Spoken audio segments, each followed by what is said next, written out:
जय जय स्वामी समर्थ. नमस्कार आहे सगळ्यांना, स्वागत आहे तुमचं माझ्या चॅनलमध्ये. आज मी तुमच्यासाठी घेऊन आलेले आहे एक नवीन व्हिडिओ एका नवीन सेवेसोबत. तर आजची जी आपली सेवा असणार आहे ती आहे आषाढी एकादशी निमित्त. तर आषाढी एकादशीच्या दिवशी आपण घरच्या घरी पूजा कशी करावी त्याबद्दल मी आज तुम्हाला सांगणार आहे.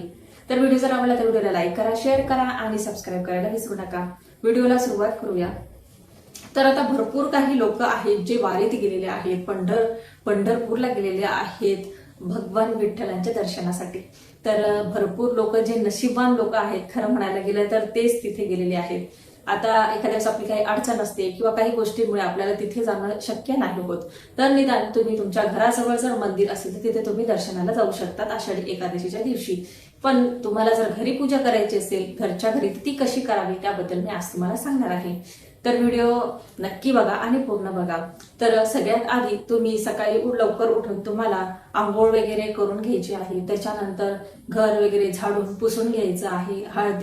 उंबरठ्याला हळदीचं लेपन करायचं आहे. मुख्य दरवाजा जो आहे तुमचा तो स्वच्छ पुसून त्याच्यावर स्वस्तिक काढून घ्यायचं, शुभ लाभ काढून घ्यायचं, रांगोळी काढून घ्यायची बाहेर.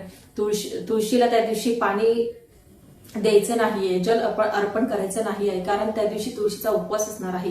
म्हणून तुम्हाला त्या दिवशी तुळशीला पाणी नाही टाकायचं. फक्त कुंकू हळद तुम्ही दुरून कुंकू हळद त्याच्यानंतर दिवा लावायचा आहे, अगरबत्ती तुम्ही लावू शकतात आणि रांगोळी काढायची आहे आणि तुळशीला स्पर्श सुद्धा करायचा नाही.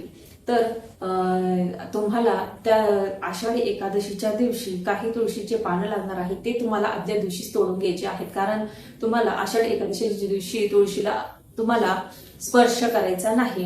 तर एवढं सगळं झाल्यावर तुम्ही जेव्हा तुमची पूजा करणार, देवहाऱ्यातली तुम्ही जेव्हा पूजा करणार ती पूजा एकदा करून घ्यायची. तुमच्या ज्या नित्यसेवा असेल त्या करून घ्यायच्या. त्याच्यानंतर तुम्हाला जर मांडणी करायची असेल तर तुम्ही मांडणी करू शकतात किंवा देवहाऱ्यातच तशी पूजा करू शकतात. तर तुम्ही जर मांडणी करणार असाल तर तुम्हाला एक पाट घ्यायचा आहे, त्यावर तुम्हाला एक लाल वस्त्र किंवा पांढरं वस्त्र अंथरायचं आहे. तर सगळ्यात आधी दिवा प्रज्वलित करायचा आहे. त्याच्यानंतर तुमच्याकडे विठ्ठल आणि रखुमाईची मूर्ती असेल ती तुम्ही ठेवू शकतात. भगवान विष्णू माता लक्ष्मीचा फोटो तुम्ही ठेवू शकतात. तर तुम्हाला ठेवायचा आहे आणि त्यासोबतच सगळ्यात आधी तुम्हाला गणपती बाप्पाची स्थापना करायची आहे. तर गणपती बाप्पाची मूर्ती ताम्हणार घ्यायची आहे आणि तुम्हाला अभिषेक करायचा आहे. ओम गण गणपतये नमः, ओम गण गणपतये नमः या मंत्राचा तुम्ही जप करून ते पाण्याने अभिषेक तुम्हाला करायचा आहे किंवा पंचामृताने तुम्ही अभिषेक करू शकतात. त्याच्यानंतर परत पाण्याने तुम्हाला अभिषेक करून मूर्ती स्वच्छ पुसून तुम्हाला त्या पाटावर अक्षदा टाकायच्या आहेत, त्याच्यावर कुंकू हळद टाकायचं आहे आणि मग ती मूर्ती तुम्हाला तिथे स्थापन करायची आहे. तर स्थापन केल्यावर तुम्हाला तिथे कुंकू हळद अक्षदा व्हायचं आहे. जास्वंदाचं फूल असेल तर ते तुम्हाला अर्पण करायचं आहे. त्याच्यानंतर तुम्हाला तुमच्याकडे जर दुर्वा असतील तर तुम्हाला तिथे अर्पण करायच्या आहेत गणपती बाप्पाला आणि त्याच्यानंतर गुळ खोबऱ्याचा नैवेद्य तुम्हाला दाखवायचा आहे. तर ही झाली गणपती बाप्पाची पूजा. त्याच्यानंतर आहे तुमच्याकडे जर पांडुरंगाची मूर्ती असेल तर तुम्ही त्याच्यावर अभिषेक करू शकतात. पंचामृताने करा, पाण्याने करा, दुधाने करा. तर तुम्ही ओम नमो भगवते वासुदेवाय नमः या मंत्राचा जप करत तुम्ही अभिषेक करू शकता. त्याच्यानंतर तुम्हाला ती जी मूर्ती आहे ती मूर्ती परत तुम्हाला अक्षदा घ्यायची आहे, त्याच्यावर कुंकू हळद टाकून ती मूर्ती त्याच्यावर ठेवायची आहे. त्याला फूल अर्पण करायचं आहे. पिवळं फूल जर असेल तर अतिशय उत्तम. आणि तुम्हाला दूध आणि साखरेचा नैवेद्य तिथे दाखवायचा आहे. आता तुमच्याकडे जर पांडुरंगाची मूर्ती असेल तर तुम्ही त्याच्यावर अभिषेक करू शकतात आणि नसेल तर तुम्ही बाळकृष्णाच्या मूर्तीवर अभिषेक करू शकतात. तर बाळकृष्णाची मूर्ती, ज्यांच्याकडे पांडुरंगाची मूर्ती असेल त्यांनी त्यांच्यावर अभिषेक करावा, ज्यांच्याकडे नसेल त्यांनी बाळकृष्णाच्या मूर्तीवर अभिषेक करायचा. बाळकृष्णाची मूर्ती ताम्हण्यात घ्यायची. त्याच्यानंतर ओम नमो भगवते वासुदेवाय नमः या मंत्राचा जप करायचा, अभिषेक करायचा. अभिषेक झाल्यानंतर मूर्ती स्वच्छ पुसायची. परत ती तिथे एखादा छोटासा चौरंग असेल तुमच्याकडे तर तो त्या पाटावर ठेवून त्याच्यावर तुम्ही बाळकृष्णाची मूर्ती स्थापन करू शकतात. तुळशीपत्र तुम्हाला अर्पण करायचं आहे आणि त्याच्यासोबत कुंकू हळद अक्षदा फूल तुम्हाला अर्पण करायचं आहे.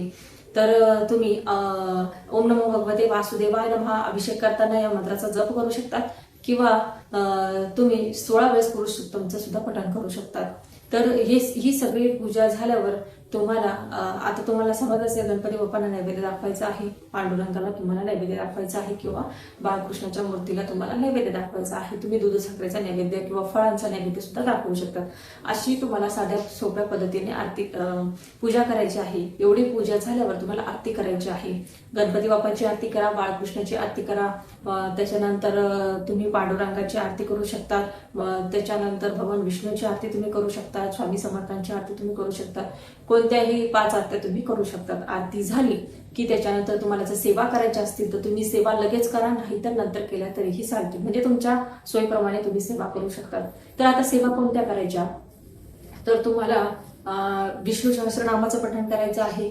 त्यासोबतच तुम्हाला व्यंकटेश स्तोत्रांचं 1, 3, 5, 7, 9 विषम संख्येमध्ये तुम्ही कितीही वेळेस व्यंकटेश स्तोत्रांचं पठण करू शकता.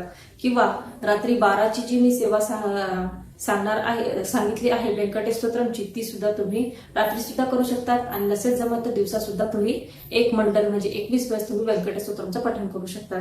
त्याच्यानंतर तुम्हाला विष्णू सहस्र नामावली जी आहे त्याच्यावर मी ऑलरेडी व्हिडिओ टाकलेला आहे. तर 1 तुळशीपत्र किंवा 1000 तुळशीपत्र घेऊन तुम्हाला विष्णू सहस्र नामावलीची जी सेवा आहे ती तुम्हाला करायची आहे.